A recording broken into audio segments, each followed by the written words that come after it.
அப்படின்னு கூப்பிட்டு நான் அறிமுகப்படுத்துகிற போது, நீ யார்கிட்ட வேலை செஞ்சாருன்னா நான் ஷார்ட் ஃபிலிம்ஸ் எடுத்திருக்கேன்னு சொல்கிறார்.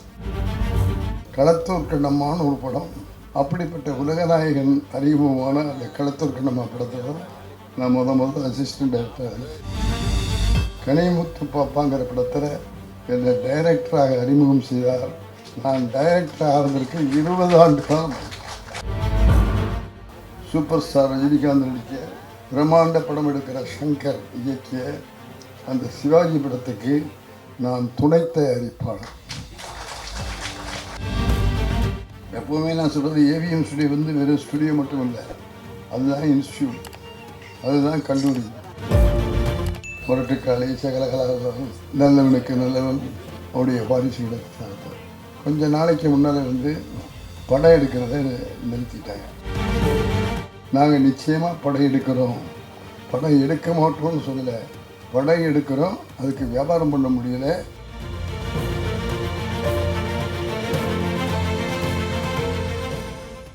ஏவிஎம்ஐ பற்றி உங்கள் எல்லாருக்குமே தெரியும்.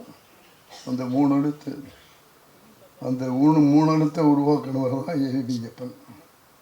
அவருடைய பிள்ளைகள் முருகன், குமரன், சரவணன், பாலசுப்ரமணியம், அவருடைய மகள் மீனா வீரப்பன், இவ்வளவு பேரும் அவருடைய வாரிசுகள். கிட்டத்தட்ட 80 ஆண்டு காலமாக ஸ்டுடியோவை நடத்தி கொண்டிருக்கிறார்கள். செய்திட்ட மாட்டீங்களா? 80 வருஷம் ஸ்டுடியோவை நடத்தியிருக்காங்க. இந்தியாவில் இருக்கிற 60 மொழிகளில் படங்கள் எடுத்து தயாரிப்பாளராக அகில இந்தியாவில் இருந்திருக்கிறார். ஐயா ஏவிஎம் அவர்களுக்கு பிறகு நாங்கள் எல்லாம் வந்து இயக்கம் செய்து, அதையும் தொடர்ந்து அந்த பணிகளை செய்து தயாரிப்பாளர்களாக பல படங்களை இங்கே ரக சொன்னாரே, முரட்டுக்காளி, சகலகலாவதம், நல்லவனுக்கு நல்லவன், நம்முடைய பாக்கியராஜ் அவர்கள் எடுத்த முந்தானி முடிச்சு, இப்படி படங்களையும் அவருடைய வாரிசுகளுக்கு நடத்தார். சடனாக கொஞ்ச நாளைக்கு முன்னால் இருந்து படம் எடுக்கிறத நிறுத்திட்டாங்க. சரவணன் சார்ட்டையும் குமரன் சார்ட்டையும் நான் போய், இவ்வளவு பெரிய ஸ்டுடியோ வச்சுருக்கோம், இவ்வளவு ஃப்ளோர், இவ்வளவு ஆட்கள்னு சாதாரண ஆட்கள் இல்லை, 3 தலைமுறையாக ஏவிஎம்ஐ வேலை செய்கிற கலைஞர்கள், பணியாளர்கள் எல்லாம் இருக்காங்க. அவங்களுக்கெல்லாம் என்ன அடுத்த வாழ்க்கை எப்படி? இப்படியே ஸ்டுடியோவை நஷ்டத்தில் நடத்திட்டு போனால் ஒரு நாளைக்கு நஷ்டமாக இருக்குது, ஸ்டுடியோவை மூடிடுவோம்னு சொல்கிற அளவுக்கு வந்துடுவீங்க. ஆகவே தயவு செஞ்சு எப்படியாவது படம் எடுங்க சார்னு போய் கேட்டால், முத்துராமன், நீங்கள் எங்களில் ஒருத்தர், எங்களுடைய சகோதரர், எங்களுடைய நல்லதுலேயும் கெட்டதுலேயும் பங்கு பெற்றவர், இங்கேயே வேலை பழகி இந்த ஸ்டுடியோலேயே டைரக்டர் ஆகி பல படங்களை இயக்கி கொடுத்துருக்குறீங்க. அப்படிப்பட்ட நீங்கள் சொல்கிறத நாங்கள் கேட்கணும், ஆனால் எங்களால் முடியல. ஆகவே உங்கள்கிட்டயே நாங்கள் ஒரு பதிலை எதிர்பார்க்குறோம். படம் எடுத்துட முடியும், ஆனால் அந்த படத்தை வியாபாரம் பண்ண முடியல. படத்தை எடுத்துட்டு நாமளே போட்டு பார்த்துக்கிட்டு இருக்க முடியுமா? அந்த போடுற பணத்துக்கான பெரிய லாபம் வரணும்னு இல்லை, எல்லா லாபத்தையும் பார்த்துட்டோம். நஷ்டம் இல்லாமல் படத்தை ரிலீஸ் பண்ணணும். அதுக்கு நல்ல தயாரிப்பாளர்களை, நல்ல விநியோகஸ்தர்களை கண்டுபிடித்து எங்களுக்கு கொடுங்க. நாங்கள் நிச்சயமாக படம் எடுக்கிறோம், படம் எடுக்க மாட்டோம்னு சொல்லலை, படம் எடுக்கிறோம், அதுக்கு வியாபாரம் பண்ண முடியலை, அந்த வியாபார தந்திரத்தை எங்களுக்கு சொல்லிக் கொடுங்க, நாங்கள் படம் எடுக்கிறோன்னா. யார்? ஏவிஎம் செட்டியாருடைய பிள்ளைகள், அவ்வளவு பேரும் அனுபவப்பட்டவர்கள், அப்பச்சியிடம் பயிற்சி பெற்றவர்கள். அவங்க சொல்கிறாங்க இல்லை, பல வருஷமாக படமே எடுக்கலைங்கிறத வருத்தத்தோடும் வேதனையோடும் உங்கள் முன்னாலே பகிர்ந்து கொள்கிறேன். பத்திரிகையாளர்கள், தொலைசீரியல் போன்ற பிஆர்ஓக்கள்லாம் இங்கே இருக்காங்க. அவங்க எல்லாரையுமே வச்சுட்டு சொல்கிறேன். ஆகவே படம் எடுப்பது கூட சுலபம், அது வியாபாரம் செய்து லாபம் சம்பாதிப்பது என்பது மிகவும் கஷ்டமாக இருக்குது. ஆகவே ஐயா நம்முடைய ஐயா அவர்கள் சொல்வார்கள், காந்தராஜ் அவர்கள் எல்லாத்த பற்றியுமே விமர்சனம் பண்ணுவாங்க. இதை பற்றி கூட அவர் விமர்சனம் பண்ணி இதுக்கு ஒரு விடிவு காலம் என்ன அப்படிங்கிறத அவர் சொல்லலாம். ஏன்னா எங்களுடைய படம் எப்போது வெளியானாலும் அவருக்கு 3 தேட்டரில் அவர் ராஜாராம் சாருக்குன்னே சீட்டு போட்டு வச்சுருப்பாங்க. முதல் நாள் அன்னைக்கே அந்த படத்தை போய் பார்த்துட்டு எங்களை எல்லாம் வாழ்த்தினாலும் வாழ்த்துவார், திட்டினாலும் திட்டுவார். என்னடா எடுத்து அமுத்துறாமான்னு கேட்பார். அந்த அளவுக்கு சினிமாவிலே அனுபவம் மிகுந்தவர் ராஜாராம் சார். அவருடைய சகோதரர் நம்முடைய காந்தராஜ் அவர்கள். அவர்களெல்லாம் சேர்ந்து இந்த சினிமாவை காப்பாற்ற வேண்டும். அந்த காப்பாற்றுவதில் முதல் ஆளாக நம்முடைய ரகு அவர்களும் இருக்க வேண்டும். ஆகவே இந்த தொழிலை பொறுத்தது நஷ்டமான தொழில், கஷ்டமான தொழில் அப்படின்னு நான் சொல்ல மாட்டேன். நல்ல தொழில். அந்த தொழிலை முறைப்படி செய்து திட்டமிட்டு செய்தால் நிச்சயமாக வெற்றி படங்களை நம்மளால் கொடுக்க முடியும். அப்படித்தான் எஸ்.எஸ். வாசன் அவர்கள், நாயிரெட்டி அவர்கள், ஏவிஎம் அவர்கள் இவங்கெல்லாம் கொடுத்தாங்க. கை விரல் நுனியில் இந்த துறைகளை பற்றிய விவரங்களை வைத்திருந்தார்கள். படம் எடுக்கணும்னு சொன்னால் நாங்கள் போய் அப்பச்சி நல்ல நாள் பூஜை போடுவோம். நல்ல நாள் எப்போ வேணாலும் வரும். ஸ்கிரிப்ட் எங்கே, கதை எங்கே, ஸ்கிரிப்டை கொண்டாந்து என் டேபிளில் வச்சு ஓகே வாங்கின பிறகு பூஜை போடுங்க அப்படின்னு அந்த ஸ்கிரிப்டுக்கு மரியாதை கொடுத்த மனிதர் அந்த தயாரிப்பாளர்கள். அந்த ஸ்கிரிப்ட் இருந்தால் தான்ப்போ உன்னால் என்ன செலவு வரும், என்ன பட்ஜெட்டில் படம் எடுக்க முடியும், இதுக்கு யார் ஹீரோ, இதுக்கு யார் ஹீரோயின், இவ்வளவையும் திட்டமிட்டு எல்லாத்தையும் டேபிளில் வச்சு சொன்ன பிறகு தான் படத்துக்கு பூஜை போடவே செட்டியார் அவர்கள் ஒப்புக்கொள்வார்கள். ஆகவே எல்லாம் புரிஞ்சுக்குங்க. படம் எடுக்கும்போது ஸ்கிரிப்டு தான் முக்கியம். அந்த ஸ்கிரிப்ட் இருக்கிறதுனால தான் நாங்கள் எல்லாம் படைச்சிக்கிட்டு வரோம். ஆகவே ரகுவுக்கும் சொல்கிறேன், உங்களுடைய யூனிட்டுக்கும் சொல்கிறேன், அந்த ஸ்கிரிப்டை பக்காவாக தயார் பண்ணிக்கிட்டு பிளான் போட்டு எந்த பட்ஜெட்டில் இந்த படத்தை முடிப்பீங்க அப்படிங்கிறத சொல்லிவிட்டு வேலையை ஆரம்பிச்சிங்கன்னா நிச்சயமாக நீங்கள் வெற்றி பெறுவீர்கள். வெற்றி பெற வேண்டும் என்று ஒரு மூத்த இயக்குனராக உளமாற மனமாற வாழ்த்துகிறேன். அப்படின்னு கூப்பிட்டு நான் அறிமுகப்படுத்துகிற போது, நீ யார்கிட்ட வேலை செஞ்சாருன்னா நான் ஷார்ட் ஃபிலிம்ஸ் எடுத்திருக்கேன்னு சொல்கிறார். தம்பி வருத்தப்படக்கூடாது. நான் ஏவிஎம் ஸ்டுடியோவில் செட்டியார் சொன்னபடி எடிட்டிங்கில் வேலை பழகிறான்னா சேர்ந்தேன். 5 வருஷம் சூர்யான்னு ஒரு பெரிய எடிட்டர், சங்கர்னு பெரிய டைரக்டர் எடிட்டர், அவங்கள்ட்ட 5 வருஷம் அசிஸ்டன்ட் டைரக்டராக அப்ரெண்டிஸாக ஏவிஎம் ஸ்டுடியோவில் வேலை பார்த்து எடிட்டிங் செய்ய அளவுக்கு தகுதி பெற்றேன். நல்ல கைதிட்டங்களை அவருக்கு போய் மனசில் படணும். அதுக்கு பிறகு உதவி இயக்குனராக நம்முடைய குமரன் சார் செட்டியாருடைய பையன் எடிட்டிங்கில் அப்ரெண்டிஸ் இருந்தார். அதையும் பார்த்துங்க. செட்டியாருடைய பையன் குமரன் சாரை அவர் டைரக்டர் ஆகலை. என்னை எப்படி அப்ரெண்டிஸாக வேலை செய்யணும்னு சொன்னாரோ அது மாதிரி அவரையும் அப்ரெண்டிஸாக வேலை செய்ய வச்சு எடிட்டிங்கில் குமரன் சாரும் அப்ரெண்டிஸாக இருந்தார். அப்போ பிள்ளைங்கள்லாம் சேர்ந்து ஒரு படம் எடுக்கலாம் அப்படின்னு சொல்லிட்டு முடிவு பண்ணி செட்டியாருடைய ஒப்புதலோட முருகன், குமரன், சரவணன், பாலசுப்ரமணியம், வீரப்பன் இவங்கெல்லாம் சேர்ந்து ஒரு படத்தை துவக்கினாங்க.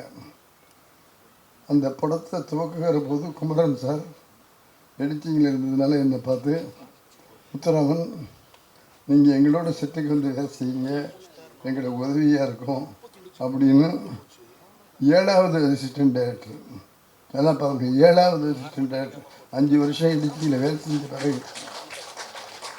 7வது அசிஸ்டன்ட் டைரக்டராக என்னை செட்டுக்கு கூப்பிட்டு போனவர் குமரன் சார் அவர்கள். அப்படி ஏவிஎம் ஸ்டுடியோவில் வராத டைரக்டர்களே இல்லை. எல்லா பெரிய டைரக்டரும் இங்கே வந்து இதில் பார்த்துருக்காங்க. களத்தூர் கண்ணம்மான்னு ஒரு படம் இத்தனை வருஷம் ஆயிடுச்சு. இத்தனை வருஷமாவது மறக்க மாட்டீங்க. என்ன காதில் பூ வச்சுக்கிட்டு அம்மா முடியே அப்பா முடியேன்னு பாடிட்டு வந்தார் ஒரு பெரிய மனுஷன். அன்னைக்கு குழந்தை நட்சத்திரம், இன்னைக்கு ஒரு உலகநாயகன். அப்படிப்பட்ட உலகநாயகன் அறிமுகமான அந்த களத்தூர் கண்ணம்மா படத்தில் நான் முதல் அசிஸ்டன்ட் டைரக்டர் வேலை செஞ்சேன். இந்த படத்துலேயே 2 டைரக்டர்கள், பிரகாஷ் சரவன், பீம்சிங். அது ஒரே படத்தில் 2 டைரக்டர் வேலை பயிற்சி. அதன் பிறகு எப்போவுமே நான் சொல்கிறது, ஏவிஎம் ஸ்டுடியோ வந்து வெறும் ஸ்டுடியோ மட்டும் இல்லை, அதுதான் இன்ஸ்டியூட், அதுதான் கல்லூரி, அதுதான் அந்த காலத்து மாணவர்களுக்கு பல்கலைக்கழகம். ஏவிஎம் செட்டியார் தான் வேந்தர், பிள்ளைகள் தான் துணைவேந்தர்கள், அங்கே வந்து டைரக்டர்கள் எல்லாம் பேராசிரியர்கள். ஆகவே அப்படிப்பட்ட ஸ்டுடியோவில் 10 ஆண்டு காலம் பல இயக்குநர்களோடு பணியாற்றி அதன் பிறகுதான் குகநாதன் சார் அவர்கள் கனிமுத்து பாப்பாங்கிற படத்தில் என்னை டைரக்டராக அறிமுகம் செய்தார். நான் டைரக்டர் ஆகிறதுக்கு 20 ஆண்டு காலம். 20 ஆண்டு காலம் எங்கே? ஏவிஎம் ஸ்டுடியோவில், ஏவிஎம் செட்டியாருடைய தலைமையில், அவர்கள் பிள்ளைகளுடைய கண் பார்வையில், அந்த டைரக்டருடைய மேற்பார்வையில் வேலை பழகி 20 ஆண்டுகளுக்கு பிறகுதான் நான் டைரக்டராக வந்தேன். அந்த வந்ததின் காரணமாகத்தான் எனக்கு அஸ்திவாரம் பலமாக. தம்பி, ஒன்று நான் கேட்டுக்கொள்வது, இந்த படத்துக்கு உனக்கு வாய்ப்பு கிடைத்திருப்பதை பார்த்து நான் மகிழ்கிறேன், பாராட்டுகிறேன், வாழ்த்துகிறேன். ஒரு முறை கைதட்டி அவருக்கு ஒரு வெற்றி வாக்கை கொடுத்துருவோம். ஆகவே உன்னுடைய அனுபவங்களை சரியாக புரிந்து கொண்டு தெரிந்து கொண்டு, இன்றைக்கி நிறைய வசதி இருக்குது, அன்றைக்கெலாம் இல்லை. இன்றைக்கி இன்ஸ்டியூட் இருக்குது, லேப்டாப் இருக்குது, என்னென்ன வேணுமோ எல்லாம் உங்கள் கையில் பட்டன்லே இருக்குது, கை விரலையே. அதையெல்லாம் கற்றுக்கொண்டு சிறந்த முறையில் நடித்து சிறந்த நாயகர்களிலே ஒருவனாக நீ வர வேண்டும் என்று உங்கள் அத்தனை பேருடைய வாழ்க்கையோடு தான் வந்தோம், வெற்றி பெற்றோம். அப்படின்னு சொன்னால் அதுக்கு அஸ்திவாரம், பலமான அஸ்திவாரம் இருக்கணும், இல்லைன்னா முடியாது. இது பெரிய கடல், இந்த கடலில் ஜெயிக்கணும் அப்படின்னா நீ ஒன்று தயார் பண்ணிக்கணும். எனக்கு அப்ரெண்டிஸாக சேர்ந்த எனக்கு இன்னைக்கு ஏவிஎம் ஸ்டுடியோவில் எஸ்பிஎம் எடிட்டிங் ஷூட்டுன்னு ஒரு எடிட்டிங் ஷூட்டு வச்சுருக்காங்க.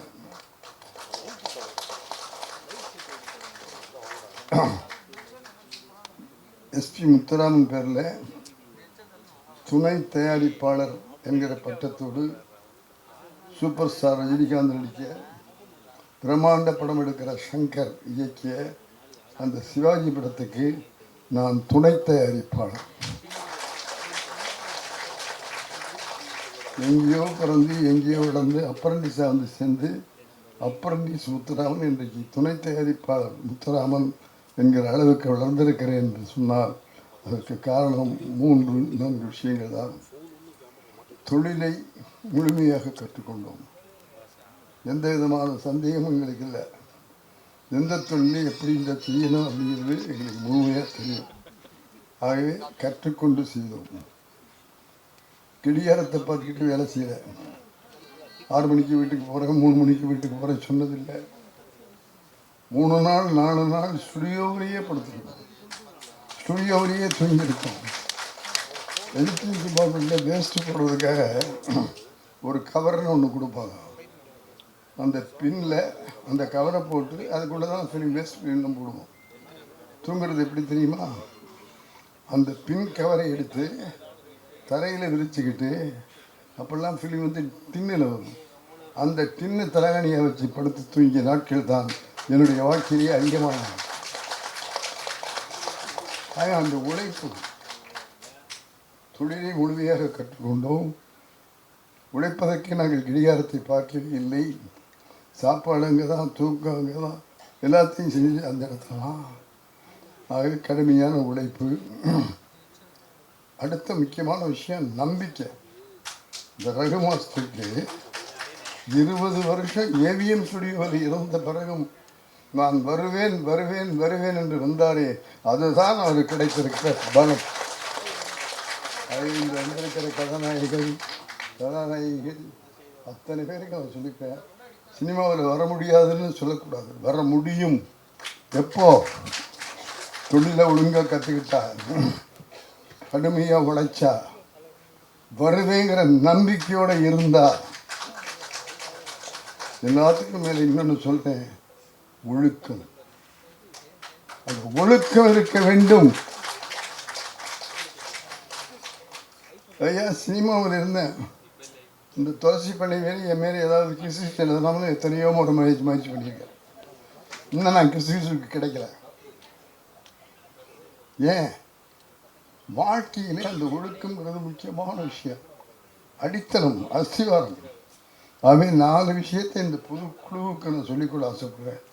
குழுவுக்கு சொல்லுவதற்கான தகுதி எனக்கு இருக்கிறது என்பதனாலே தைரியமாக சொல்லுகிறேன். தொழிலை ஒழுங்காக கற்றுக்குங்க, கடுமையாக உழைங்க, நம்பிக்கையோடு இருங்க. நான் வருவேன்டா, என்னால் முடியும், நான் டைரக்டராக வருவேன். எப்போ? 9வது படிக்கும்போது பள்ளிக்கூடத்துடைய தலைமை ஆசிரியரிடத்தில் சொன்னேன், நான் சினிமாவில் வருவேன். எப்படி வருவேன்? எப்படியாவது வருவேன் அப்படின்னு சொன்னேன். அன்னைக்கு தட்டி கொடுத்தாரு அவர். ஆர்வத்தை பார்த்து பாராட்டுகிறேன்னு 9வது வயசில் என்னுடைய ரெவரண்ட் ஃபாதர் மச்சோடா என்கிற சாமியார் என்னை தட்டி கொடுத்தார். அந்த நம்பிக்கை, ஒழுக்கம், இந்த 4 விஷயங்கள் இருக்குமையானால் நீங்கள் தோல்வியடைய மாட்டீர்கள். வெற்றியை தேடி நீங்கள் போக வேண்டிய அவசியமில்லை. வெற்றி உங்களை தேடி வரும், உங்களை தேடி வரும், உங்களை தேடி வரும். இதுதான் இந்த அறியாத பசங்க படத்துடைய துவக்க விழாவில் உங்கள் எல்லாருக்கும் ஒரு மூத்த இயக்குனராக வந்து சொல்ல கடமைப்பட்டிருக்கிறேன். நிறைய பேர் வரணும், நிறைய பேர் திரைத்துறைக்கு வரணும். புது லட்சம் திரைத்துறையிலே பாய்ச்சப்பட வேண்டும். இன்னும் குறிப்பாக சொல்லிக்கொள்ள ஆசைப்படுகிறேன், இந்த நிறைய பெண்களை, தாய்மார்களை பார்க்கும்போது எனக்கு ஒரு மகிழ்ச்சியாக இருக்கு. திரையுலகத்தில் இவ்வளவு பெண்களா என்று பார்த்து பூரித்து பாராட்டுகிறேன். ஏன் பெண்கள் ஏன் வரக்கூடாதா? பெரியாரும் இருக்காரு, ராஜாராம் ஐயா, அவங்க எல்லாம் பட்ட பாடு. பெரியாரோடையே சுத்தினவருக்கு ராஜாராம் சார், பெரியாருக்கு செக்ரட்டரி ராஜாராம் சார். அவங்களெல்லாம் விரும்பின மாதிரி இன்றைக்கு பெண்கள் தலையெடுத்து முன்னுக்கு வந்து கொண்டிருக்கிறார்கள். வீட்டை மட்டுமல்ல, நாட்டையும் உலகத்தையும் காக்கக்கூடிய அளவுக்கு அவர்களிடத்தில் திறமை இருக்கிறது. முன்னணியில் இருக்கிற பல கம்பெனிகளுக்கு உலக அளவிலே பெண்கள் திறமை இருக்கிறார்கள். அப்படிப்பட்ட பெண்களையும் வாருங்கள், வாருங்கள், தொழிலை கற்றுக்கொண்டு செயல்படுங்கள். உங்களையும் திரையுலகம் வரவேற்கிறது, வாழ்த்துகிறது.